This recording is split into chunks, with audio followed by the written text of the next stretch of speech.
Good morning. We are live outside the Supreme Court this morning, and we just got a decision from the Supreme Court in one of the major cases we've been waiting on involving abortion. We previewed this case for you here on Fox 5 last night.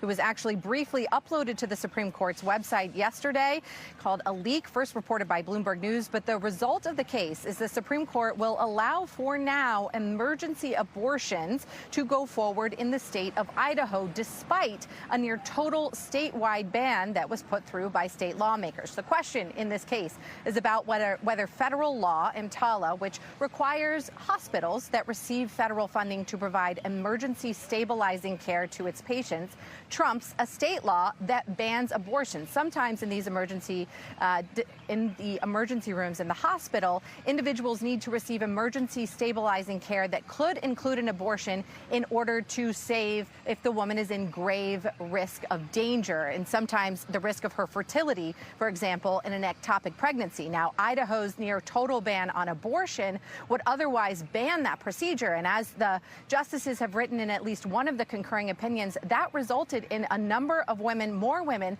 having to get flown out of hospitals in Idaho into other states at a higher rate after this law went through and was allowed to be enforced, compared to just one individual who had to be flown out of state before the law went into effect. Now, the effect of today's decision is that this issue is still going to get litigated in the courts.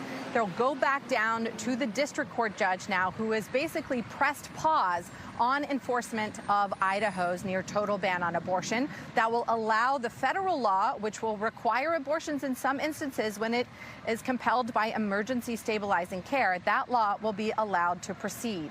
Now, the way that the court did this is they dismissed the case that's before them. They're not weighing in here on the merits of abortion or the merits of the federal law that would allow it in certain circumstances. It may come back before the court, and the court may decide to weigh in at another time. But for now, they have said we shouldn't have granted this case in the first place. We're sending it back down to the courts to build up more of a record here. Now, we still have a number of decisions left for the Supreme Court. We expect more decisions tomorrow morning at 10 a.m. We do not yet know if tomorrow is the final day of decisions, but we'll be back here live for you tomorrow with more.